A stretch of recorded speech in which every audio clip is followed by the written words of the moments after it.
Electricast. Welcome to Her Extraordinary Life by Design, where we celebrate women who are shaping their lives one extraordinary day at a time. I'm your host, Leslie Gaudet, self-care coach for women who are ready to make self-care a priority to support them in life and business. Every week, I'll be speaking with inspiring women from various walks of life who will share their personal journeys and will discover how they have fearlessly carved their own paths as business owners, passionately pursuing their dreams and creating a meaningful impact on their communities. So let's get started. Hello, and welcome to our Extraordinary Life by Design podcast. If this is your first time listening, welcome. And if you've been along for the ride, welcome back. I'm your host, Leslie, and I'm really excited to be speaking with my next guest. Today, we're talking with Amity Morales, a resilience champion, empowerment mentor, beauty entrepreneur, and founder of Tribu De Ella community. With a passion for guiding women on their awakening journeys, she empowers individuals to embrace authenticity, overcome challenges, and create purposeful lives. Amity's diverse expertise in beauty, teaching, translation, and entrepreneurship adds a unique dimension to her mentorship, fostering personal and professional growth. Through Tribu De Ella community, she has created a nurturing space for empowered women to uplift and support each other. I am so excited that Amity has carved out time today to spend with me and to share her story of empowerment. So let's get started. Welcome, Amity. I'm so happy to have you on the show today. I am grateful for this time, for this space. I am so grateful for the introduction. I'm like, who is she talking about? I'm talking about you. You're an amazing woman. I'm really happy that you're here. But before we get started, I'd love it if you could tell us a little bit more about Amity, the woman, the personal side of your story, and then we'll talk more about what you do. That is such a great question. Thank you for asking that. Sometimes we don't even know who I am. I think that's one of the biggest pieces of this journey. Who is Amity? A lot of people call me kind and sweet, but a lot of times I don't even see that about me. So it took a lot of working on me, on who I am, what are my principles, what are my values, what was my real purpose as a woman? Did I come here to shine or did I just come here to survive? So Amity is powerful, purposeful, like my life has to be a purpose. I am not in survival mode. I have to be authentic, and sometimes being authentic can be a little bit dark, a little bit, too strong for some people. But that's where my resilience come from because, I've spoken to broken bones. I've had to heal things and go and break generational curses in my family that nobody ever had the resilience to sit and open up and have these conversations. And at the end, just being abundant to be like an overflow of blessings where even after the day I die, people will still be multiplying their families based on the knowledge and the wisdom of Amity going through her journey. I love that. It's like there's this formula that is it's only something that you have. And although we all have our own unique perspectives and takes on what we coach around or how we mentor or whatever it is that we do in life, I feel like with you, as I've gotten to know you over these last few months, that there's something really special about what you're doing. So I want to get into that more because I realize I said, I love your story, what we have talked about, what you've shared with me over the few months that we've known each other. So I want to talk more about what you do. You have a diverse career, which has included beauty, teaching, translation, and entrepreneurship. So how have those varied experiences contributed to your empowerment work today? So let me add a little bit to that, which is going to be very interesting. I used to be an associate pastor for many years. And I also was the right-hand person of the pastor in a mega church where I translated to the Spanish community and I led about 33 people. After my awakening, I started understanding that everything that I did brought me to this place. My journey, my parents, where I come from, my roots, what I was believing And what I needed to learn as an individual, as Amity, as the woman, as the mom. I mean, from couponing to doing nails, to being a CNA, to doing network marketing, that I love network marketing, speaking, so many places that I've been blessed to be, open doors. And I've been able to be in spots that sometimes it takes years for people to get there. And I just get there and go, here, Amity, lead this. Here, Amity, it's like you said, there's something special about this avatar. I like to call her a powerhouse because I like to pump people. I have that energy, like, I like to move it. And I think that through my career and through my years being a mom of four, having three stepsons, my husband and I, being married, breaking up, separating, getting back together, it has been a blended mingle of everything that needed to happen for me to become who I am today. Yeah, it's life. And I think why it's so important that you brought that to our awareness is because a lot of time people are negating their life. They're thinking like, I don't like what happened. I don't want to even think about those things. But those things, the experiences that we've had can shape us in a way that either we use it for good or we use it to knock ourselves down. And so I choose to look at my past, and I know that you do the same, is to look at it from a place like, okay, this is a lesson I learned. Maybe it was a hard lesson. It's not necessarily something I would love to repeat.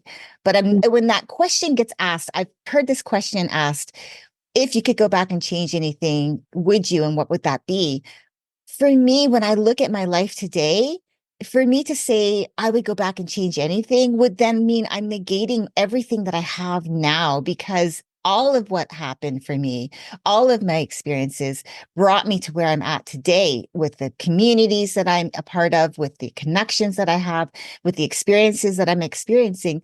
Those would not have been part of my journey if I decided I wanted to go back through time and change something. And so even though the hard things happened, I'm grateful because those things have taught me how resilient I am, how resourceful I am, becoming better version of myself and surrounding myself with incredible women in my community that support me and that I can support them in the same way. So I love that you brought it back to that.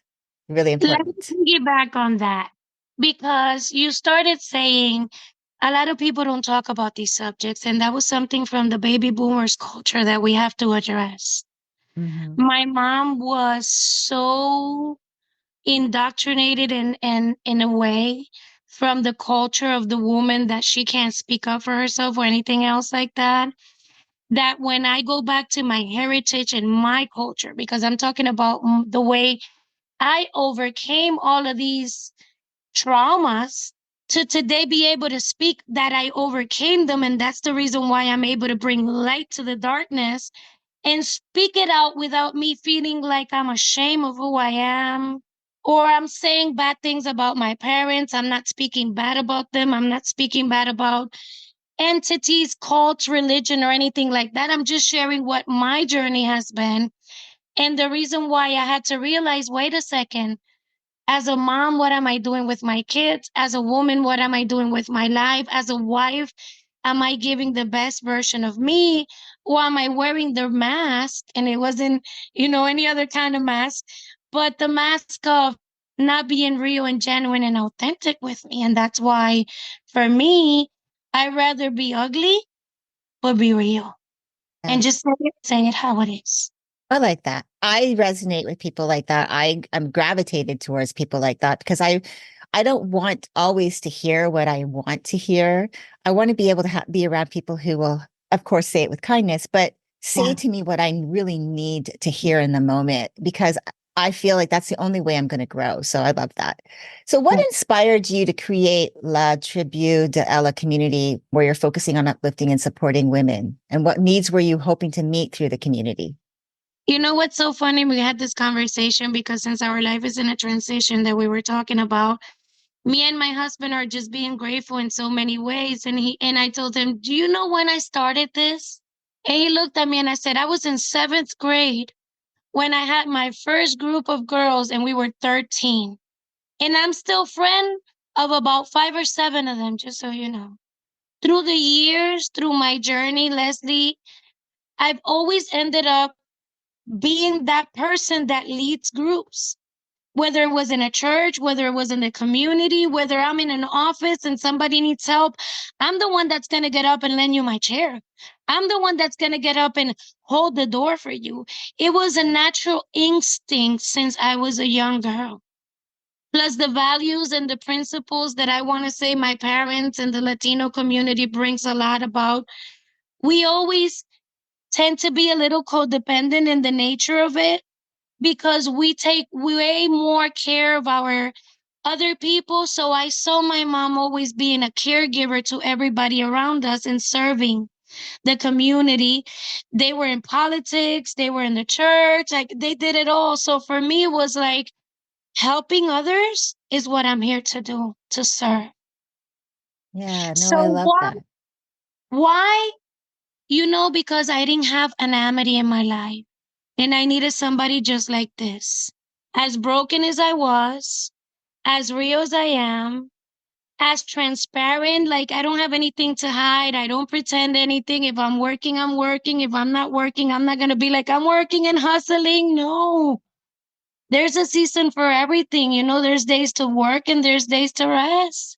And a lot of people don't have what I bring to the table because a lot of us have stayed in the victim mentality where for me, child welfare me, victim mentality me.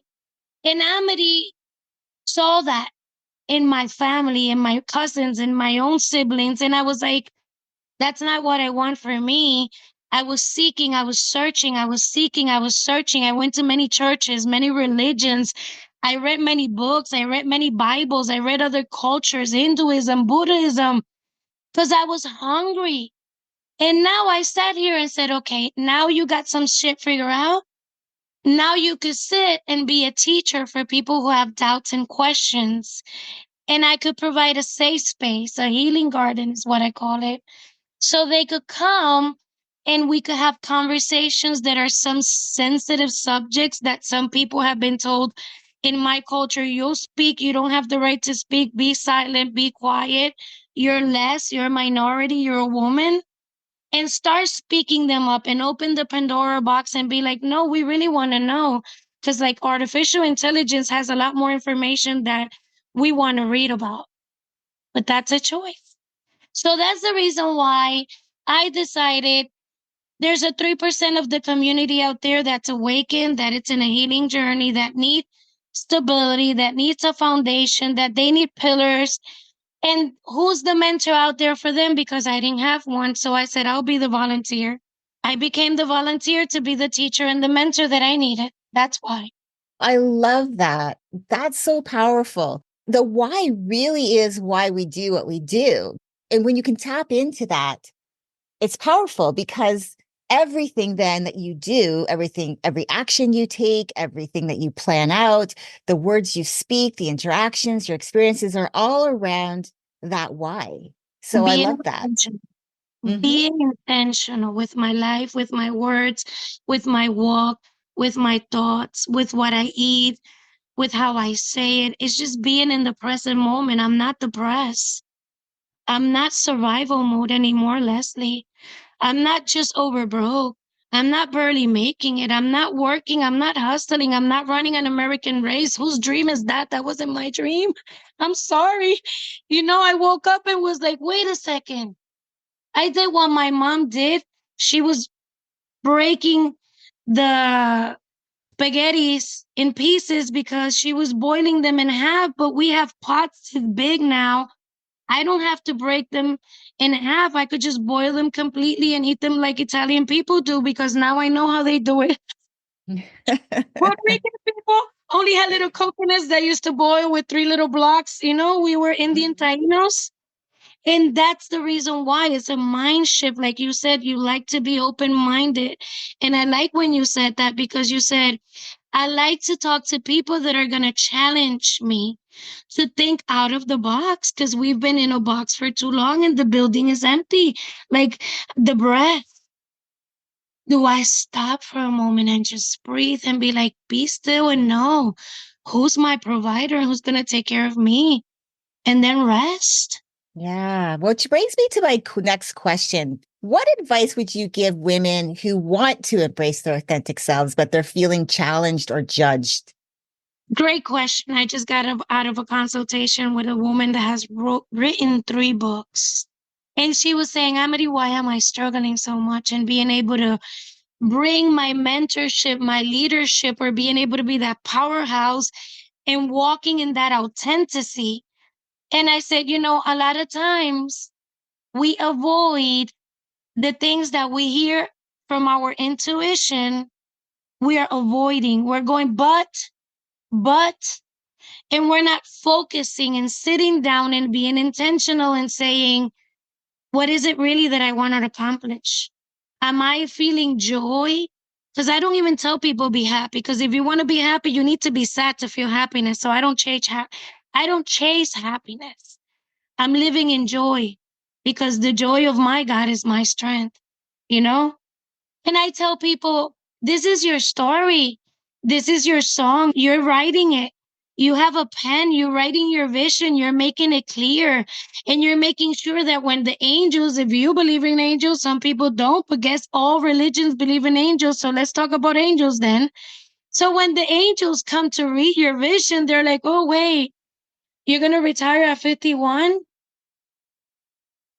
And you're going to have 2 paychecks and it's not going to be from any other entity but your own company, and you're going to accomplish that, and like you're not on SSI, you're not on welfare, you're not on child support, you're not on survival mode, and that's possible, and it's here for me and it's here for you and it's here for my community. We just have to really be real and sit down and be like, man, I've been faking it till I make it. I need to really realize I can't coach nobody to do what I don't have a testimony about. I have to become my own testimony of the codependency I healed, of the bad management skills I had, of the bad process I had in my company, of how I wasn't delegating, of how I wasn't hiring people and loving the people that God was bringing in my life, in my company, and seeing them as another human, as another light, as another soul, not like an employee, not just like somebody that has a paycheck. No, no, no, no, no, no, no, no, no. If this person is in my life in this season and in this time, I'm going to continue being intentional with everything I do and I say because I want to shine bright like a diamond. Yeah. Oh, I love that so much. And I love what you were saying, living in joy. Yes, happiness, of course, is a choice. We have to choose to be happy. And again, you're right. We're feeling sadness. So what's the opposite to that? Well, we want to feel happy, but it is a choice and it can be very challenging, especially if you are not looking for ways to live in joy. So I love that you brought that up. Now, you also provide mentoring and guidance for women going through transitions and struggles. So, in your experience, what's the first step to building resilience and reclaiming power? It's all going to come to coming back inside of you. What is it that you're listening? What is it that you're saying? What is it that you're speaking? Your words become your reality. That's your personal reality. Your thoughts, stinking thinking, hold your thoughts captive. What are you saying? What are you speaking? If you're speaking and gossiping and listening to the negative news, if you're all the time in that, war and all the conspiracy theories and all of the pandemics and all of the, God forbid, let's donate money. That's a grieving. That's living in hell. And you could be in jail, being in a free community. You could be slave without even knowing that you're already an elephant so big that if you move your feet, you pull out that little tree that you were sentenced to live for so many years. So you got to understand that it's all an interpretation, it's all a mindset, and you're the only one that has the free will. You're the only one that's here to save yourself by what you believe, by what you're creating, by are you being loved? Or are your thoughts all over the place? And when you have a conversation, you can't even stay on track and be focused because you're all over the place. So hold your thoughts captive and align them in a notebook. What are you thinking? What are you saying? What are you speaking? What are you smelling? What are you eating? What are you listening to? Use your senses. They're antennas and they're there for a reason. We just haven't been taught this way because we were trained to be employees, to go from slaves to employees. We became property of the United States and we have a social security and we have to pay our bond back to them. But the moment you understand the assignment and you're like, hold on, wait a second, what did you just say? Yeah, go back and listen to the whole video. Because the more you listen to this, the more you're going to be aware that there's no special recipe. The only thing you have to do is, what are you thinking? What are you seeing? What are you smelling? What are you speaking? What are you listening? What are you touching? Use your senses. They're here for a reason. They tell you, oh, this doesn't feel right. Oh, I shouldn't sign this contract. Oh, I should find a mentor. Oh, I shouldn't be getting my nails and my hair done if my emotional intelligence is out of whack. Because what am I pretending that I'm looking all like this, but inside of me, I'm broken? My marriage is broken. So it's really just here.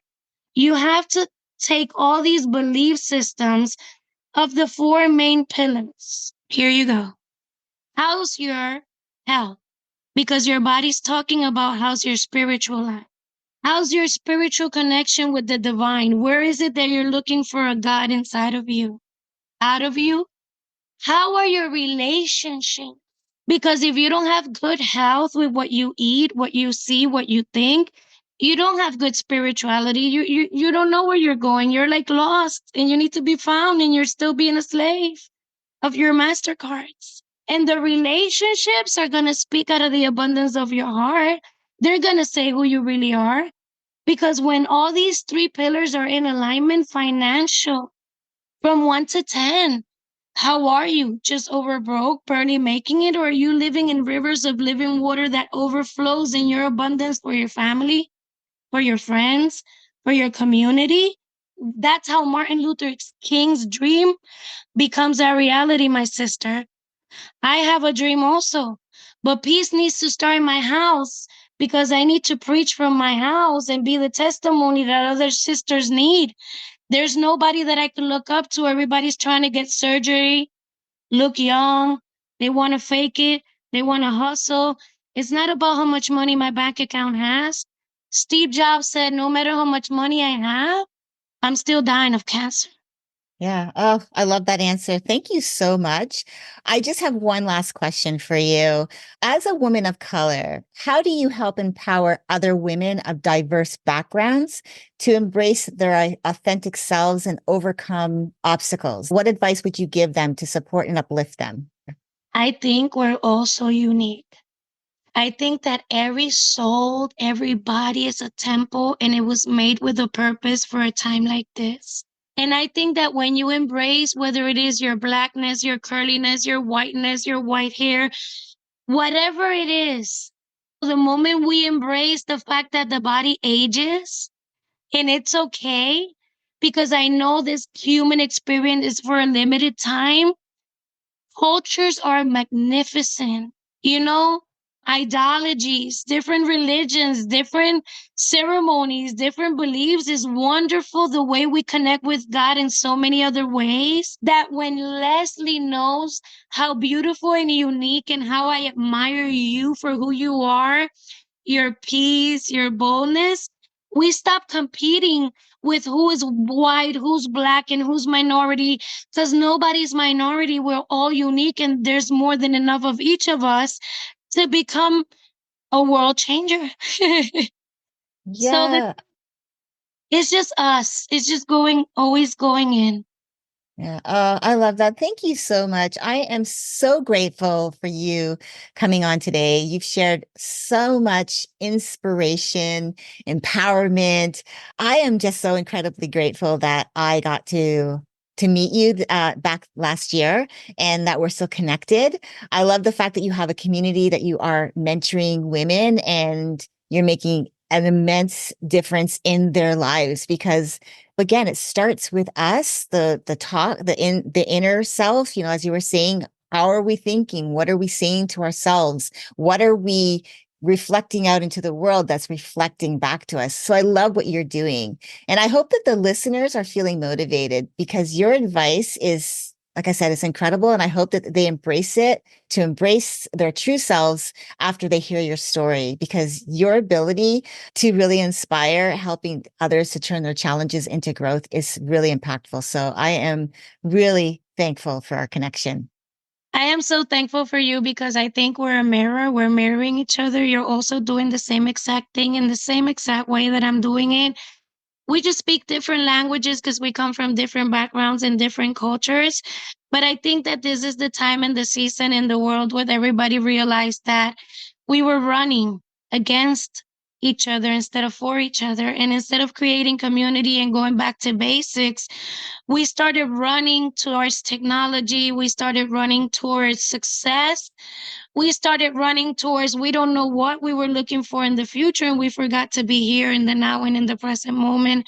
And I think what you do and what I'm doing is just providing that safe space to show our authentic self as women, as corporate, as mothers, as daughters, as aunties, as, all kinds of positions where we are standing in this community. And a lot of us don't even see each other. And this has to happen.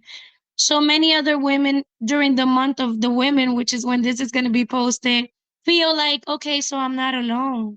Don't be afraid. Don't stay living in the limiting belief, but transform yourself, reinvent yourself, awaken yourself, and know that you have the power within you to co-create anything that you want as long as you know what is your true purpose. And are you being authentic when you speak, when you do, and when you act? Because then that will give you the resilience to withhold whatever anybody else will speak about your journey. And abundance is going to come because it's our birthright. That's what we're here for, to shine. Yeah, I love that so much. Yes, thank you so much. And I'll make sure that I include your contact information for anyone who's interested in Thank connecting you so further. much. Yeah. Thank And you to our so much for listen, having me. oh, it's been a pleasure.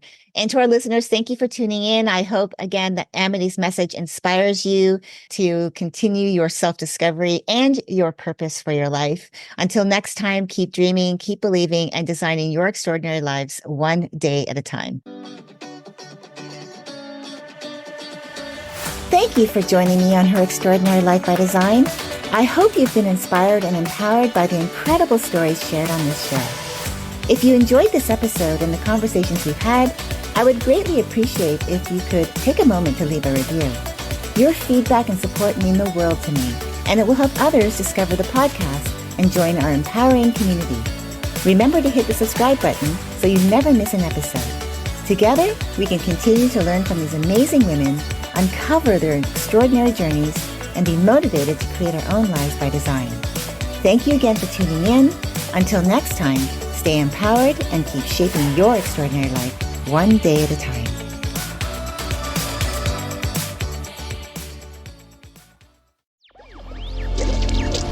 Electricast.